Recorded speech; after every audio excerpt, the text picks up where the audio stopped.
Bora lá. Bom, na última aula a gente estava fazendo aqui o endpoint, né, no aluno controller. A gente fez o get mapping, fez o post mapping. Vamos fazer aqui o update mapping, né? Vou começar a partir da controller, vou seguir essa lógica de ir para service e para o repository. O update mapping, ele tem a anotação de arroba, deixa eu ver se é update. Não, aqui é put, que é put mapping. Essa anotação do Spring Boot. E a gente cria a classe aqui embaixo. Public void, que o put não vai ter um retorno, né? O método de atualizar não vamos colocar retorno. E aí vamos colocar o nome de atualizar aluno. Daí, para atualizar os dados de um aluno, eu vou receber esse objeto, né, com os dados no request body também, igual o que está ali em cima ali, o post mapping. Aluno, aluno. Beleza. Aí aqui eu vou chamar aluno service.update aluno. É um método que ainda não existe, passando o aluno. Porém, antes de criar esse método, a gente vai fazer uma coisa aqui a mais. Igual eu tinha falado antes, para mim atualizar os dados de um aluno, eu preciso receber também o ID dele. Eu poderia receber o ID aqui no body, né, que esse objeto ele tem a variável aluno, quer dizer, a variável ID. Porém, mais para frente eu vou alterar isso aqui. A gente não vai usar esse objeto aluno aqui daqui uns dias. Então, como que a gente recebe o ID do aluno? Via uma outra forma aqui do Postman, né, que chama path variable. Deixa eu abrir o post aqui. Postman.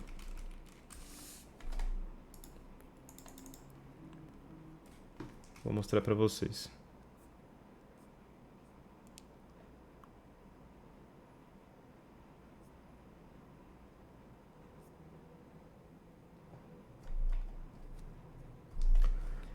Aqui, ó. Aqui em params, aqui, por exemplo, a gente pode passar um parâmetro, mas na verdade o path variable a gente passa aqui em cima. Daqui a pouco eu mostro como é que passa ali. Deixa eu criar uma coisa aqui, um outro arroba path variable. Inclusive eu vou mudar a forma que a gente faz isso aqui, que eu vou passar isso aqui para a linha de baixo. E aí eu vou chamar isso aqui de ID e na frente long ID. Na verdade é o parênteses aqui. Dessa forma aqui, a gente está passando, está recebendo o ID do usuário, do aluno, via path variable, que nada mais é o caminho aqui, pela URL. Logo depois do barra aluno, a gente passa o ID. Aqui eu deixei ID para deixar explícito que o nome da variável é ID. E aí logo na frente a gente declara normal, declaração normal, long, né, do tipo long, e o nome da variável é ID. E aqui na service eu passo o ID do aluno, dessa forma aqui. Daí agora eu vou mandar criar, né, aqui pelo IntelliJ, ó, create method, para ele criar esse método lá na service pra gente, ó. Beleza, do jeito que a gente precisa. O que a gente faz agora? Antes de alterar os dados do aluno, eu não posso pegar esse objeto aqui, ó, para fazer as alterações. Eu tenho que buscar no banco o objeto que representa o aluno, para ter os dados atualizados. Então, como que a gente busca esses dados, né? Eu vou instanciar aqui um aluno, por exemplo, aluno banco. Opa, aluno é a classe e o nome da variável aluno banco, por exemplo. E aí eu vou chamar o aluno repository, que é a variável que representa a classe repository, e vou chamar o método find by id, passando o id que a gente recebe ali. Deixa eu ver o que acontece aqui. Ah, tá. Esse find by id do repository, ele fala aqui que ele é do tipo optional. E aí a gente precisaria fazer alguma alteração aqui para trabalhar com ele. No momento, eu vou fazer uma coisa simples aqui, que é na frente desse find by id aqui, vou colocar um get, esse método aqui, ó. Aluno repository.findbyid.get.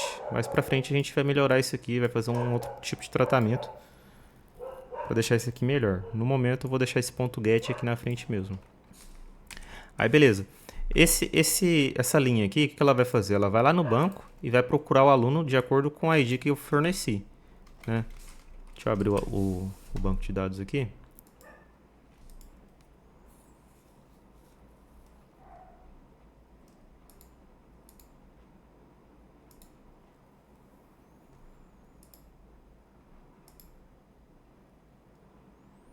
Ó, aqui no banco de dados tem a coluna ID, né? E aí ele vai buscar no banco, através desse find by ID aqui, o aluno que está no banco. Aí a gente tem que passar os dados que vier dessa variável aqui, que vai vir lá do controller, né? Para esse aluno do banco. O jeito mais simples da gente fazer isso seria fazer isso aqui, ó. alunobanco.set, o ID não muda, né? O ID não altera. Aí eu passo o nome, por exemplo, pegando o nome do aluno que veio na variável ali. Aluno.getNome. Alunobanco.set matrícula. Aluno.getmatrícula. Alunobanco.set data de nascimento. Aluno.get data de nascimento. E aí, por fim, agora eu preciso passar isso para dentro do banco de dados, né? Preciso salvar essas alterações. Como que a gente faz isso? Se fosse naquele projeto DAO, a gente precisaria criar o string SQL de update e tudo mais, né? Aqui não, aqui a gente só chama aqui, ó, aluno repository.save. O mesmo save que a gente usou aqui no create aluno, né? A gente vai usar aqui também, ó. Qual a diferença? Que esse aluno aqui que eu vou salvar, ele tá vindo do banco, que por sua vez ele vai ter um ID. Com certeza ele vai ter um ID. Eu vou colocar uns breakpoints. A gente vai ver isso funcionando. Vou subir aqui o projeto em modo debug para ele poder bater nos breakpoints, né? Vou colocar um aqui na controller também. E aqui no Postman eu vou criar uma nova request. New request, eu vou chamar ela de atualizar aluno. http localhost 8080 aluno. E a diferença aqui agora é que eu vou colocar mais uma barra. E aqui depois dessa barra a gente passa o ID do aluno que eu quero alterar, né? Lembrando que a gente tem alunos aqui no banco de 1 a 4. Se eu passasse o ID 5, daria algum erro. Vamos ver isso aqui também. Aqui, ó, o método target, né? Vou mudar para put, certo? Além disso, eu precisaria passar no body aqui um objeto JSON parecido com o que a gente passa no post. Ó, no post a gente passa esse objeto aqui para criar um aluno, né? Aqui vai ser a mesma coisa. Não tem o ID e tem os outros dados que eu quero alterar. Eu vou passar o de ID 5 para a gente ver que vai dar erro porque não tem o aluno de ID 5. Isso a gente vai até criar uma forma de tratar esse erro mais para frente para ficar melhor. Ó, aqui o que acontece? Ele deu um outro erro de not found, que ele não encontrou o caminho, pelo visto, o caminho dessa URL aqui. Não era o que eu esperava no momento. O request mapping barra aluno, put, tá aqui, né? Tá faltando, acho que uma coisa aqui, talvez. Tem que pôr esse barra ID aqui também. Se não me engano, todas essas anotações eu conseguiria pôr um caminho mais específico aqui, né? Isso. Só que eu deixo sem para ele ficar por padrão o caminho do controller aqui, barra aluno, tá? Isso é outra questão que tem aqui, que acontece. Cada tipo de método aqui, ele não pode ser repetido, né? O getMapping está no endpoint barra aluno, o post está no endpoint barra aluno e o put está no barra aluno, mas também vai para o barra ID. Eu não consigo ter outro post mapping no mesmo endpoint barra aluno, que daria conflito, né? Por exemplo, eu vou copiar aqui só para a gente ver rapidão. Vou mudar o nome desse método. E aí, ó, aqui ele não tá reclamando, mas ou se eu subir de novo, ou se eu tentar chamar um post mapping aqui, ele daria conflito, porque ele não vai saber qual dos dois post mapping que eu quero. Eu teria que, aí, ó, eu teria que especificar um nome diferente ou mudar o tipo, ó. Erro criando bin com o nome request mapping handler mapping, tal. Ó, there is already aluno controller bin method. Já tem um post mapping para criar o aluno aqui, né? Então eu não consigo ter dois post mapping. Eu teria que pôr um caminho diferente aqui, né? Para esse outro post mapping, caso eu precisasse criar mais post mapping aqui. Não é nosso caso. Estou explicando isso porque tem um tipo get, tem um tipo post, tem um put, vai ter um delete também. O que mudou nesse put é que tem um barra id. Aí dessa forma aqui, tendo um de cada tipo, eu posso ter, né? Um put, um get, um post, só um, sem ter um caminho específico. Beleza, subi de novo. Vou mandar essa requisição, vamos ver. Não tá chegando aqui. Deixa eu ver. Era para ele pelo menos chegar aqui, ó. Que a gente conseguiria ver o ID. A porta que eu tô subindo é 8080, né? Deixa eu só conferir uma coisa aqui então. Rapidão. O que tá faltando nesse putmap? Até posso conferir no navegador. Aquele site que eu tinha mencionado lá. Ele é bem interessante. Baodung Putmapping.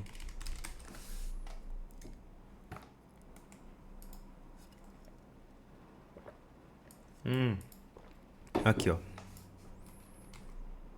Acho que é isso aqui. Tá vendo? É uma coisa boba assim que a gente acaba esquecendo, ó. Tem umas chaves ali no barra ID, ó. Não é separado aqui. Tem que ter umas chaves aqui, ó, pra identificar isso aqui como se fosse uma variável, né? Creio que tenha sido só isso que faltou. A ordem aqui, se eu ponho o path variable primeiro ou o request body primeiro, não faz diferença, tá? Tanto faz se eu ponho antes ou depois. Vou mandar de novo. Ó, beleza. Dessa vez chegou aqui, ó. Aí pra vocês verem. O ID chegou aqui. O ID 5 que eu passei. E o objeto aluno. Ó, o ID veio nulo porque eu não forneci o ID no body, né? O nome veio, a data de nascimento veio e a matrícula veio também. Passando para service. A primeira coisa que ele tenta fazer é buscar no banco um aluno cujo ID seja 5. A gente sabe que não tem, então vai dar um erro aqui, ó. Tá vendo? No such element exception, no value present. Ele deu esse erro por conta desse get aqui, ó. Quando ele tentou dar esse get, ele deu um no value present. Mais pra frente a gente vai aprender a tratar esse erro que acontece aqui, quando eu não encontro o dado, né? E retornar nesse mesmo retorno aqui, ó. Aqui tá dando 500 internal server erro. Esse erro acontece quando a gente não está tratando o erro internamente. Quando a gente tratar o erro, é esperado que o retorno seja um 404, que significa not found, né? Que ele não encontrou o objeto procurado no banco. E a gente vai aprender a fazer isso também. Mas no momento, vamos passar um ID que existe. ID 4, né? Esse carinha aqui, ó. Repara que a matrícula dele tem um monte de zero. Vou mudar ela para, por exemplo, 1, 2, 3, 4, 5, 6. A data de nascimento eu vou mudar para 2000. Só vou mudar o ano. E o nome tá Gabriel 2. Eu vou colocar Gabriel 31415. Vamos ver agora. Mandei requisição. Aqui agora, ó, vou até apagar isso aqui. Agora ele encontrou o aluno que estava no banco, ó, de ID 4. Nesse objeto do aluno banco eu tenho os dados do aluno que atualmente está no banco, né? E aí ele vai setar a partir do aluno que veio do endpoint no request body, né? Ele vai setar os valores novos. Ó, veio para cá. Agora o objeto aluno banco, ele tem os novos dados, mas ainda não foi persistido no banco, né? Não, ó, se eu atualizar aqui, ó, ainda não alterou. Quando ele chegar nesse save, repara também que o aluno banco ele tem um ID 4, né, que representa aquele objeto. Quando ele passar pelo save, ele vai alterar. Ó. Se eu der F5, olha só, agora alterou. ano 2000, matrícula 1, 2, 3, 4, 5, 6 e o nome Gabriel 31415. E aqui também, ó, se a gente olhar no nosso terminal, ele rodou duas queries por trás, né? A primeira foi um select, que é justamente o find by ID. Ó, tem até aqui, ó, where a_0.id igual a interrogação. Parecido com aquela interrogação que tinha no prepared statement, né? Mas isso aqui está sendo feito internamente pelo Hibernate. Hibernate, que a gente lembrar, é a implementação do JPA, né? JPA é a interface, Hibernate é a implementação da interface. Então ele rodou o select, buscou lá o aluno, e depois, né, que a gente fez aqui a parte do Java, né, de setar os dados novos, ele rodou o save, que é aí que acontece. Quando ele rodou esse save, tá vendo que aqui deu update? Ó, update aluno 7, data de nascimento, ponto de interrogação, matrícula, ponto de interrogação, nome, ponto de interrogação e ID, ponto de interrogação. Ele rodou esse update porque esse aluno banco aqui, ele tinha ID, né? Se a gente fizer um teste aqui, ó, eu vou colocar aluno banco.setID null, ou seja, eu estou tirando qualquer valor que tinha no ID, vai ficar um valor nulo. A gente vai ver que ao invés de update, ele vai rodar um insert, né? Eu vou mandar no método de update, vou mandar tudo igual que estava aqui, ó. Vou pôr até outro número aqui, pôr 00, mudar só o nome. O aluno 4 existe no banco, né? Ele vai encontrar. Mas aí, ó, na hora de salvar, deixa eu até vir no terminal, ó, ele rodou o select, já encontrou. O ID, na hora de salvar aqui, tá nulo. E aí vai acontecer aquilo que eu falei, né? Deve acontecer. Ao invés de update, vai acontecer um insert, olha. Não, não foi isso que aconteceu, na verdade. Deu um outro erro aqui de Hibernate Exception, ó. Identificador de uma instância, aluno, né? Foi alterado de 4 para nulo, tá vendo? Então, o próprio sistema aqui do Hibernate não me permitiu fazer isso aqui, setar o ID nulo, né? Essa exceção que ele tá falando aqui que deu é justamente o que eu tentei fazer, né?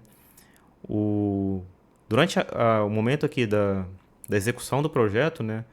O aluno aqui, o aluno banco no caso, ele tinha um ID e ele sabe que o ID desse cara era 4. Mas por algum motivo, no caso, eu fiz isso propositalmente, né? O ID foi de 4, né? From 4 to null. E aí ele não deixou isso acontecer, né? Ele não permitiu com que eu salvasse esse objeto. Porque ele sabe que esse objeto ele tinha um ID. Então isso aqui nem dá pra fazer. Se desse, ele ia rodar um insert, né? No lugar de um update. Bom, por hoje é isso. Alguém tem alguma dúvida? Tem um. Beleza. Acho que eu vou deixar acompanhando por enquanto. Certinho. Vamos subir essa alteração no repositório. Git add ponto, git commit -m, feature, endpoint, put mapping, git push. Beleza. Fechou. Aí